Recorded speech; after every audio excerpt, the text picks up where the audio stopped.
Welcome back, folks, to Let's Play Betrayal at Krondor, and when last we left off, I managed to find quite a few mortal ambushes en route to Hawk's Hollow, including this one, where people were hiding behind a very isolated house. I managed to best them, and then I loaded the game instead of saving it, which meant I had to do this fight and the previous fight all over again. But I did find a mortal lockbox close to where I loaded the game, because I forgot where I needed to go.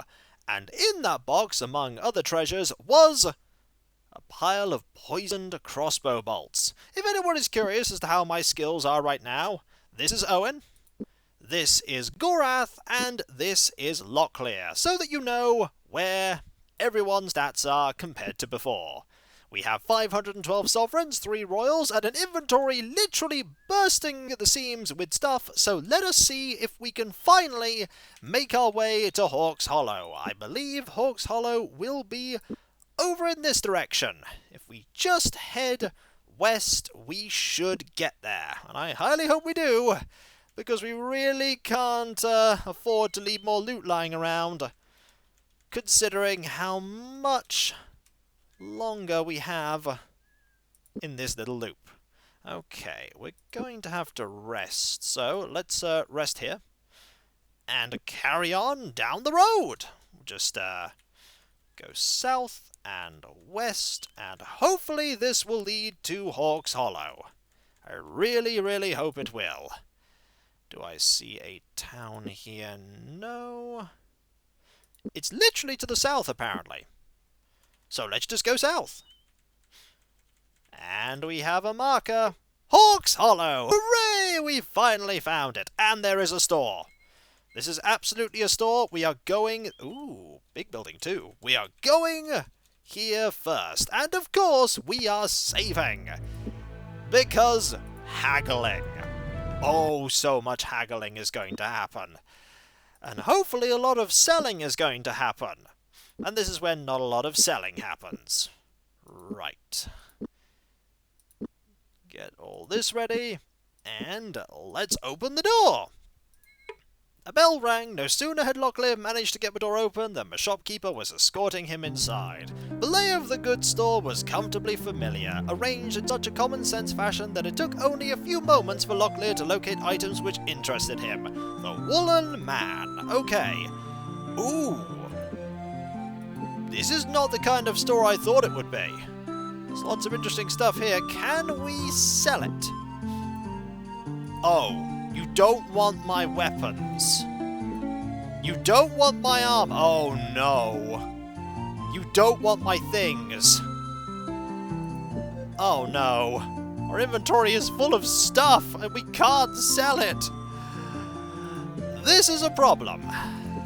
But for now, let's have a look at what we have here. Amulet of the Upright Man. Locklear looked at the medallion skeptically. In Krondor, similar amulets were sold as fool's trinkets, ornaments that seemed in all respects like true gold, but were clever fakes run up by unscrupulous magicians. Checking the reverse side, he noted an inscription to Banath, the god of luck and of thieves. That's expensive, so I imagine that is magical. We have emeralds. From what little he had learned from gems, dealers, and at trading fairs, the emerald had been prepared in a navette cut. Beyond that, he wasn't certain what the actual value of the gem would be until he attempted to sell it. Rubies. Common as a pebble on a beach, the pear-cut ruby was used in the Western Kingdom almost as frequently as golden sovereigns when traders were making large purchases. While their values were dependent on their quality, they almost never garnered more than 400 sovereigns from a gems dealer. Which is why this one, of course, is 1,000. Then we have Mordhel brooches. By the look of it, the malachite and silver brooch had been meant to be a cloak fastener or a setting for part of a larger piece of jewellery. Crude by kingdom standards, the Mordhel brooch could still demand a reasonable price in the right shops.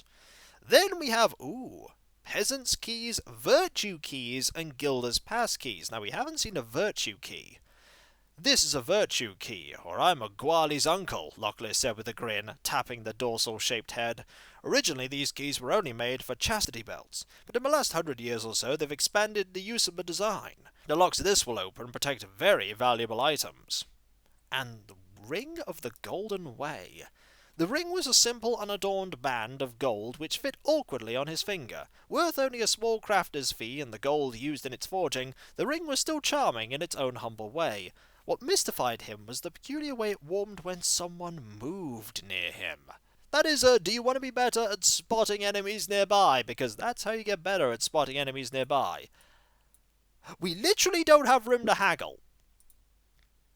We literally do not have room to haggle. We have so much stuff. Okay, this only has 3 more. You know, this is going on the ground so that we can haggle. And we want you to have that so Owen can haggle. We do need to get some haggling going. I'm a little sad, though, that I can't... That's quite a discount. That we can't get... things sold. There's a store further to the north, though. Hopefully in the next town. I really hope there's a store further to the north. Otherwise, we're going to have to go all the way to Yabban. I mean, we could go to Yabban. Not as far away as you'd think.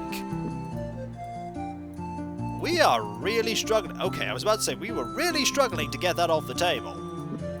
Really struggling. Also, we're not going to be buying any of these things. Absolutely not. Now, let's...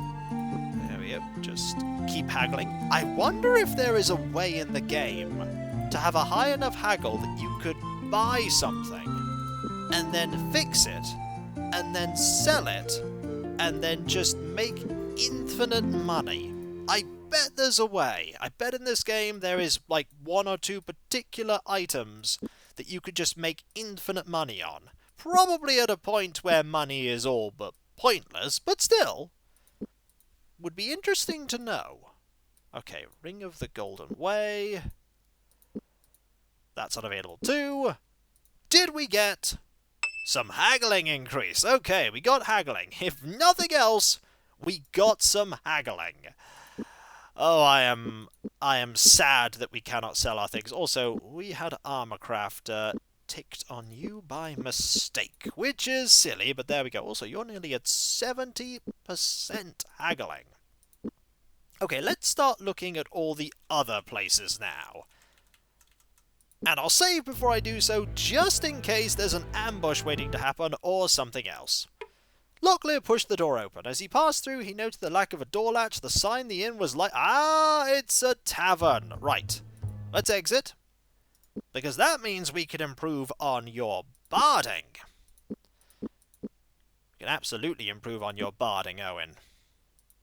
Here we go. There's a loot!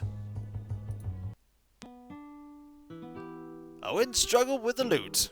Oh! Out! Out! Out! Oh! Party's barding went up, though. Whose skill actually increased? Not yours, ironically enough. Just Gorath's. You know, let's see here.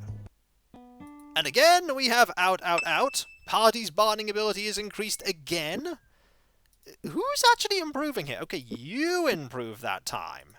You improved. And I only want you to improve. And again, we're getting better. We're getting better just by constantly playing the lute. Poor Owen.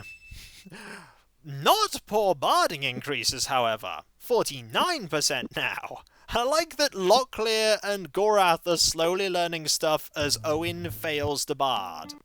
Like, it's amazing that they're learning by his miserable failure. I'm just gonna keep doing this. I mean, we want to get better at this. I wonder why we were able to get money in the earlier taverns and not this one. Maybe there's like a higher bard threshold for getting money.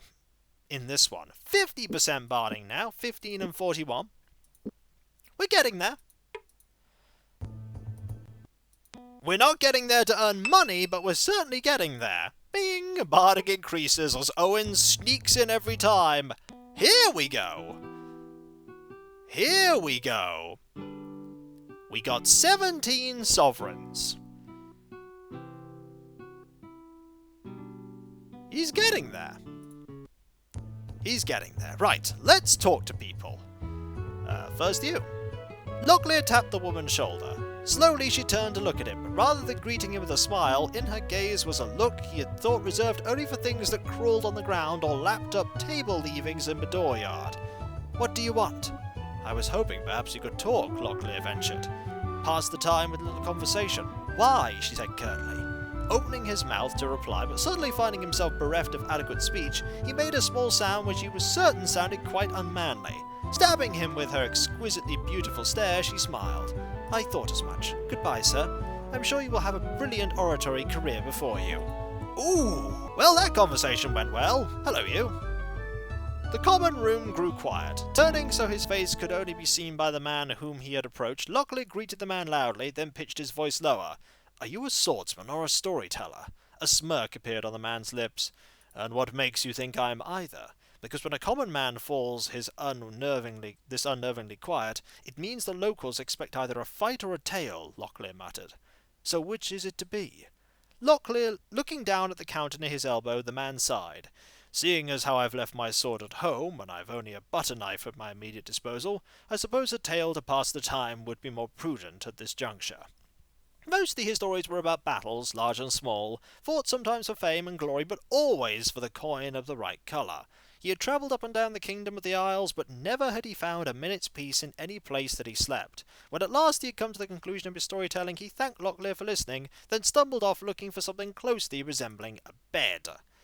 We have the innkeeper, we have the barmaid, and that's about it. Okay. Also, barding increase, because we needed that. 51%. Not bad at all. Not bad. Oh yeah, I keep clicking that. I can't click that. Okay, barding 16, barding 42. You're getting pretty good at barding there, Locklear. Right, what other buildings are there here? Well, there's that pile of loot I left behind. A man invited them inside. Come in, my name's Lucan, he introduced himself as he slapped his guests on their backs. Nice to meet you. I haven't had visitors in some while. You know it gets kind of lonely up here and the kids don't come down too often. You have kids? They're a marvel, don't you think? And Locklear seized Lucan's wrist and gave it a savage twist, forcing a shiny sovereign to fall from the man's pained fingers. Everyone watched in shocked silence as the gold clattered to the floor. I almost didn't feel you nabbing that from my purse, Locklear said. You're not a bad thief, but not good enough. Don't kill me, Lucan pleaded. Please, I don't have anything to give you. I'll do anything. I'll teach you. You'll what? I'll teach you. Yes, that's it, Lucan said, his face brightening. Spare my life, and I'll teach you what I know about locks. Everything. What do you say? Sure. Locklear arched an eyebrow. Very well, Lucan, he said. You may teach us, but if we leave here with any less than we came in with... No, you have my word. Just sit here and I'll be right back. I'll go and fetch my practice logs and I'll be right back. Nice try, but no, you're staying here. Locklear pushed Lucan to a seated position. Just tell Gorath where your practice logs are and he'll fetch them. Then we'll start our lessons. Have you forgot that we're meant to be pretending he's not called Gorath? You probably have. Having resigned himself to the fact that he wasn't going to escape, Lucan lectured and demonstrated for the better part of the day before he set his practice logs aside. That's it, he mumbled, wiping perspiration from his brow. That's all I know. Good enough, Locklear said. I think we will be on our way now. And Lucan, for your continued health, I would suggest that you get out of the thieving business. The party's lockpick ability has increased. That's a sizable improvement. And most notably, Locklear is at 20%. You're at 32 now. Also, it's late. It's very late. No one answered Locklear's persistent knocking. After circling the house, he announced, either the occupants slipped out, they're ignoring us, or they're stone-dead sleepers. Whatever the case may be, we would probably have better luck if we moved on. Or maybe we could just rest. I mean, we could rest in the tavern. That's actually not a bad idea. Let's Where is the tavern? Is that the tavern? No, it's not the tavern. That's the tavern. Let's rest in the tavern.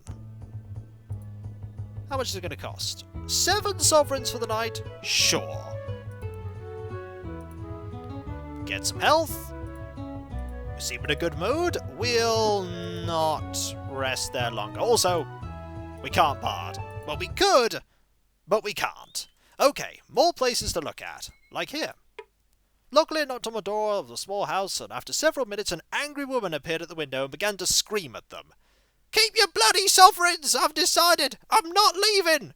"Why would we want you to leave?" "I refuse, you hear me? I refuse! Now go away!" Luckily, knocked on the window pane. "She's not answering," he said. Well, that was an interaction. Someone's angry. The door opened a fraction of an inch. "Your hands," a voice commanded.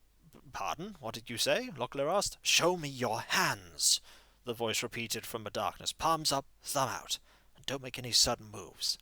Faintly amused, Locklear complied and did as asked, extending both his hands for the stranger's examination. On command, he turned his hands over, again waiting for the judgment of the voice in the house. "You pass," the voice in the house pronounced at last, but his voice did not sound relieved. "All right then, listen carefully, and don't ask any questions." What was all that hand business about? "I said no questions," the voice snapped. "Suffice it to say, I know that you can be trusted with what I have to say because you don't bear the sign. You should be on the lookout for scrolls or anyone bearing scrolls. Read them carefully. They could save your life. Be safe." "Scrolls?" Locklear asked. "Why? What's on these scrolls? Does it have anything?" Abruptly, the door slammed shut. No one answered the door. Locklear shrugged. "Looks like he isn't in the mood to discuss the scrolls any further. I wonder what all that sign business was about." "I wonder too. Right. Big building." Locklear pushed the door open. "Looks like an abandoned tavern," Gorat said, looking around the room. "Maybe the former owners left something behind we can use." Spoiled rations and rations. Oh yeah, we totally needed rations. We have rations now. We have so many rations. Oh my, we have oodles of rations. You know what we don't have? We don't have anywhere to sell our stuff. But we do have a town further along the road. We have L'Oreal. L'Oreal may be a place that we can sell stuff. L'Oreal may be a place. So let's head back to the road. And head west and north by the looks of it. West and north? And then this links, like, right back over to Zun. That would be nice, but I highly doubt it's going to. We could head west. Don't think there's anything over here. Yeah, this is eventually going to go this... Hi! Hello! You're an ambush! You're an ambush waiting to happen. Also... Is this just leading back to Zun?